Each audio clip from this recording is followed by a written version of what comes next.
I'm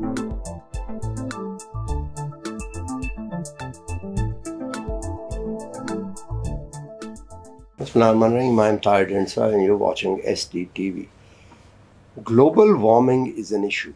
Nobody can deny that it's not an issue. The climate change, we see the freak weather phenomena, we see the droughts, and somebody was telling me this latest that storm that is because of the climate change, the flooding last year, and still the people are sitting on the roads.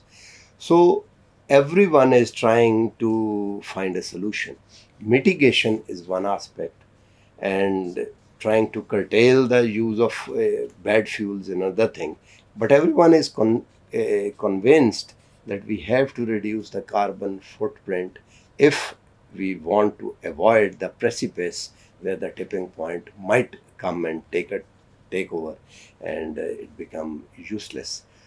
Renewables are in great fashion, and it's a buzzword, renewables, mostly hydro and then wind and solar. But wind and solar and other renewables are in vogue. They think that they are more renewable than the others. We have today with us Mr. Nadeem Niwaz, is Special Advisor, Country Manager, Energy Planning Center of the Global Corporation, Denmark.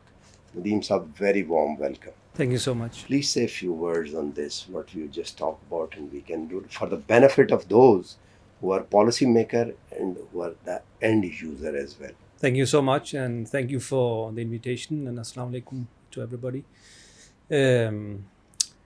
I think you have picked a very important topic. I think the climate agenda on a global, international level is really picking up and is really important.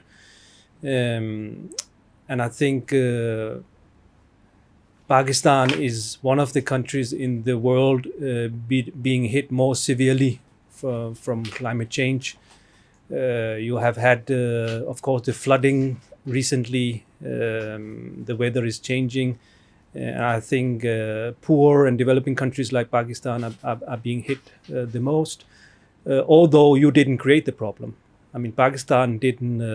I think you emit around 1% of the global CO2 emissions. So you didn't create the problems. It's mostly sort of the industrialized and developed countries. But on the other hand, I mean, everybody has to make a contribution, even Pakistan, and try to reduce the carbon footprint. And obviously, you cannot do it alone. You rely on, of course, international finance, but also international technical advice. And I would say, I mean, we have a program in Pakistan called the Danish Energy Transition Initiative, where we are providing the technical advice to the Pakistani energy authorities in primarily two aspects. One is to assist the government in doing long-term energy planning up to maybe 2050 or even beyond, on how to bring in renewable energy like wind and solar and biomass, and replacing the fossil fuels, and do it, I think, based on what we call the least cost planning. And already now we can see, if you compare the renewables like wind and solar, they are much cheaper compared to fossil fuels. And if you use that data and you do your planning and you develop your scenarios, you will see that the renewables are the best option, of course. And the second aspect is how to integrate then the renewables into the grid. Because what we very often hear, it's very difficult to integrate what we call the fluctuating energy into the grid, like solar and wind. And we are bringing in the expertise of the Danish transmission system operator Energinet, because they have a full toolbox on how to do it in Pakistan, based on the Danish experience, but also the international experience. Because in some days, I mean, you have more than 100% wind in the Danish electricity grid. So how do they manage to balance that in the energy system? We are trying to bring that knowledge and those competencies to Pakistan. Pakistan, I think the government is convinced that the future is renewables, but there are policy inconsistencies. They're not very the changeover with the regime change and the change of the government and the change. What do you think? What should we do about that? I think I think the vision is there. I think from politicians. I mean, I haven't heard any arguments against renewables while being here. Not this government and not the previous government. And if you go back, I think what is lacking is the long-term vision. I mean, the current sort of alternative renewable energy policy which you have, it goes up to 2030. But in our view, you need to plan ahead. I mean, you need to do what we call the long-term planning, because if you build a plant today, and it doesn't matter if it's wind, solar, or coal, then it will last for the next 20, 30, maybe 50 years. So you need to start your planning, of course, now, and you need to have a long-term vision of how to decarbonize the power sector, and that's what we are working on. So you need to have a longer term vision. But I think the political support and the policies in favor of renewables, they are already there. You just need to have a more long term vision. How to develop the pathways?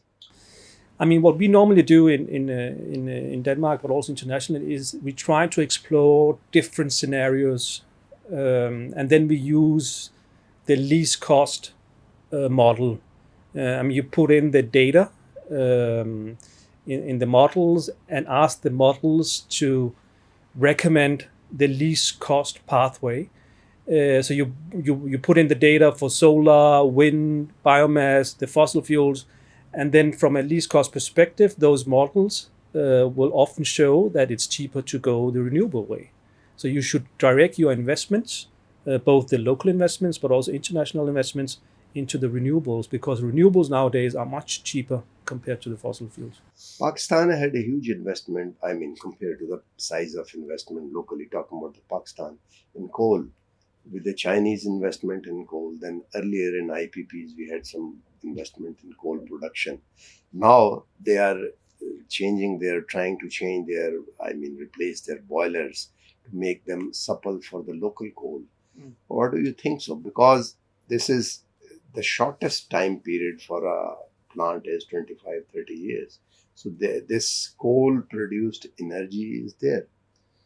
Obviously, I mean, from a climate change perspective, investing in coal is not feasible and it's not good for the climate.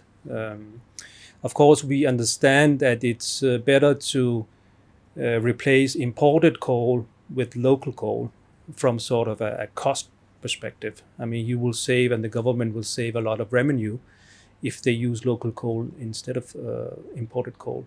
But from a climate change perspective, and even if you do your long-term planning and you calculate what is cheapest from a long-term perspective, the renewables will be even cheaper than the local coal. So you need to direct your investments in what is cheapest from a long-term perspective.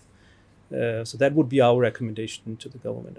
Do you understand that transmission and distribution is a major impediment in Pakistan? Oh yeah, I fully understand, and I think one of the reasons why it's difficult to integrate a lot of renewables is that the grid in many areas of Pakistan is outdated. It's quite old, so you need to also invest in the grid to renew the grid and also make it ready for the renewables coming in, because renewable energy is very often fluctuating.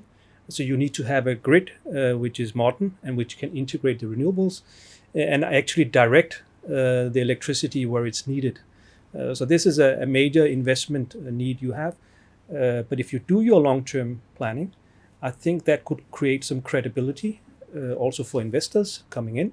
And if you have some stable long-term policies, I think the investors will come eventually. What are the opportunities for joint projects with Pakistan and with Denmark? What do you think? I mean, I think Denmark, being a small country, has a lot of the technical competencies in not only the energy sector, but also the environment sector or the waste management sector. because we started our journey on the green transition back in the 1970s. So we have actually done it and are willing to share our knowledge with a country like Pakistan, so you can fulfill your objectives. So we have the technical skills and are right now actually sharing those for the energy sector under the Danish Energy Transition Initiative. Right. Last question. Towards I think we'll continue this sort of a discussion with you, even if you're not in the country. Sure. Through the digital link and all that. Do you think it is possible for countries like Pakistan, without mobilizing net equity from the developed world to the developing world? What do you mean by net equity? I mean, there could be loans for the IFC, World Bank, and the other, which the country need to pay back. The equity is that it comes and it's there. You don't need to pay it back. Unfortunately, I'm not an expert on financing, but I would be happy to take the question to the Danish financial institutions. I know we do have both Danish but also international financial institutions who can actually address this issue. Right. But I would be happy to address the question to them. Mr. Nadeem Sir, thank you very much for it. Was so, that opened up the vistas for partnerships and the vision for the longer term. I think it should continue, not for only for the policymakers, but for the retail market, for the end user. So from the both side, I think it should be pushed and it should be pulled. And I think it should continue. Thank you very much. Thank you so much. Thank you for inviting me. And that's bye for now.